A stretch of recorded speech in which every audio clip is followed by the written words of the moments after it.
ఓం నమ శివాయ.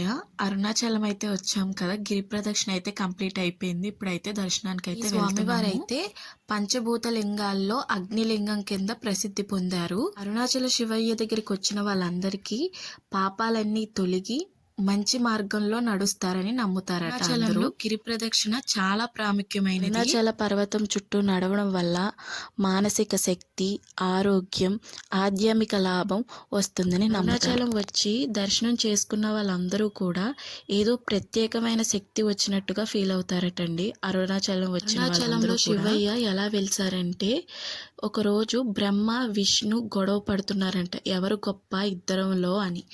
అప్పుడు వాళ్ళ ఆగ్రహాన్ని తగ్గించడానికి శివయ్య జ్యోతి స్తంభంలా జ్యోతిలింగంలా కనిపించిన శివయ్యని మనం అగ్నిలింగంగా పిలుస్తున్నాం. అరుణాచలంలో కార్తీక మాసంలో జరిగే కార్తీక దీపం ఫెస్టివల్ చాలా స్పెషల్ అన్నమాట. ఎందుకంటే గిరి మీద చాలా పెద్ద దీపం అయితే వెలిగిస్తారు. ఫైనల్గా ఇదైతే అరుణాచలం స్టోరీ అన్నమాట.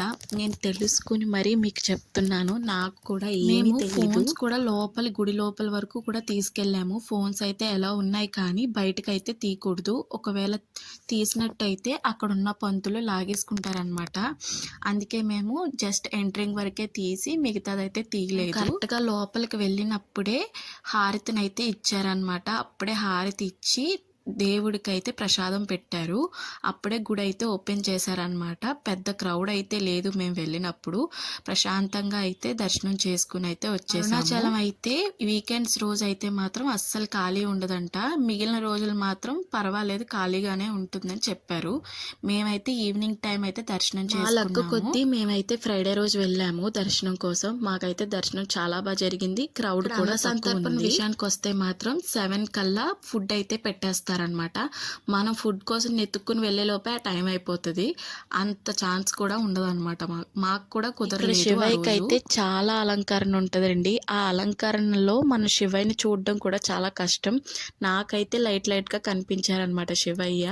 మీకు ఎవరికైనా కనిపించినట్టయితే కామెంట్ సెక్షన్లో కామెంట్ చేయండి. అరుణాచల శివయ్యని అయితే దర్శించుకున్నాము. గిరి ప్రదర్శన కూడా సక్సెస్ఫుల్గా కంప్లీట్ చేసేసాము. అన్ని గుడుల్ని కూడా తిరిగి దర్శించుకుని మనస్ఫూర్తిగా దేవుడికి అయితే దండం పెట్టుకుని ఎర్లీ మార్నింగ్ 6:30కి అయితే మా ట్రైన్ అనమాట. వేరే ఊరు వెళ్ళి అక్కడి నుంచి అయితే డైరెక్ట్ ట్రైన్ విజయవాడ అయితే బుక్ చేసుకున్నాం అనమాట.